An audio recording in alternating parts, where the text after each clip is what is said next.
غافلون به، هدايا غافلون به. مو مولاي عبد الله وهذاك جا مولاي هذاك مولاي حسن وهذاك البريد، هذا غافلون به. ماراكانا عمي، شبه الماراكانا انتهى المشوار. شكرا الابطال على هذه التحفه. شباب ما يعرف شباب بزاف، بسم الله ما شاء الله يستاهلوا. صراحه غافلون به. قاعدين كاع يديروا في مولاي عبد الله، ما ليس ديك الزوج صغار هذوك تما في الرباط، هذا تعطانا غافلون به صراحه. كاع واش كاين ثاني اكبر سقف في العالم في الضخامه تاعو، هذا هو ملعب طنجة اللي شبه بزاف والله بسم الله ما شاء الله. على حسب شوفه حيكون كان عالمي، ملاعب عالمي، كان هو كاس افريقيا مي المود تاعو عالمي بسم الله ما شاء الله. الجيران هربوا بسم الله، هربوا الجيران في البنيه التحتيه والله هربوا.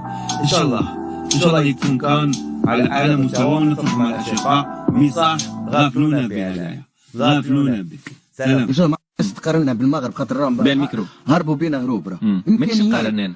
هو يقارن عاد ستار قارن. انا والله لا قارنت، وريتك الفيديو كان ما تتقارنش. كله مع شوف عام 2014 لعبت في المغرب، انا لعبت في الرجاء، وشوف الملاعب اللي عندهم عام 2014، وشوف انت الاكاديميه اللي عندهم محمد السادس، حاجه راه من وراء الخيال، راه حاجه راه معناتها حتى في اوروبا هم عندهم الملاعب، عندهم المتاحف، عندهم الاكاديميه طبعا، عندهم السياحه، عندهم سياحه. دونك معناتها هربوا.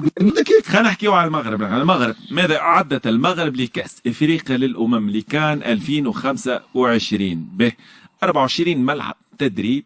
كل فريق مشارك في كأس إفريقيا للأمم كابتن عنده ملعب والحكام عندهم ملعب. المغرب وقت اللي مش يخصص لكل فريق معناها 3 ملاعب، ملعب كل فريق ولا ملعب كل فريق ملعب كل فريق. هو قداش من مدينة؟ 8 كل 8 كازا، الرباط، مراكش، أكادير، طنجة، تطوان وفاس.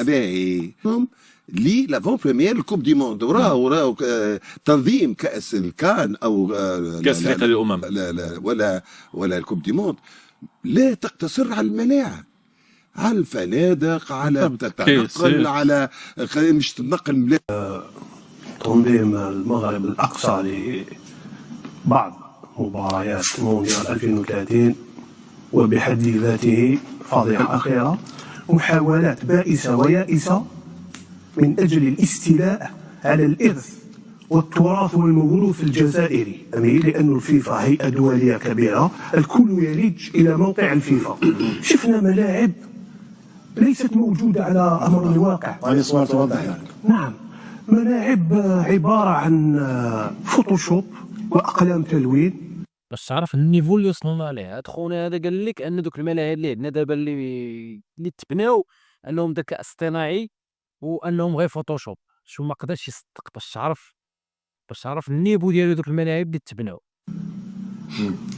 وضعت في نعم حبر على ورق، وضعت في الموقع الرسمي حتى يصور للعالم أو الجمهور الرياضي أن المغرب يملك بنى تحتية ومنشآت وكذا، لكن في أمر الواقع هي كلها منشآت متهالكة، وهناك منشآت غير موجودة أصلا على الأرض الواقع. على كل حال اللي هو ملعب في المستوى، هذا ما فيش لابيست تاع الاتليتيزم ولا باش تجيك صعيبه، باين ملعب جميل، ملعب عالمي خويا، هما عطوا له القيمه ديالو. على كل حال ان شاء الله يعاودوا يشوفوا العاده، يعاودوا يتريتيوها، باسكو ماشي حاجه زعما اللي ما تقدرش تعاودها. جوهر هذا الملعب كان توب باسكو كانوا يشوفوا ليك الناس كانوا وجدوا تاع امام، ماشي وين الاعلاميين ولا كيجي يصوروا حاجه تكون الارضيه لاباس بها وما يكونوش الاعلام وما يكونش ما تكونش هذا يطلقوها كاع ما كان.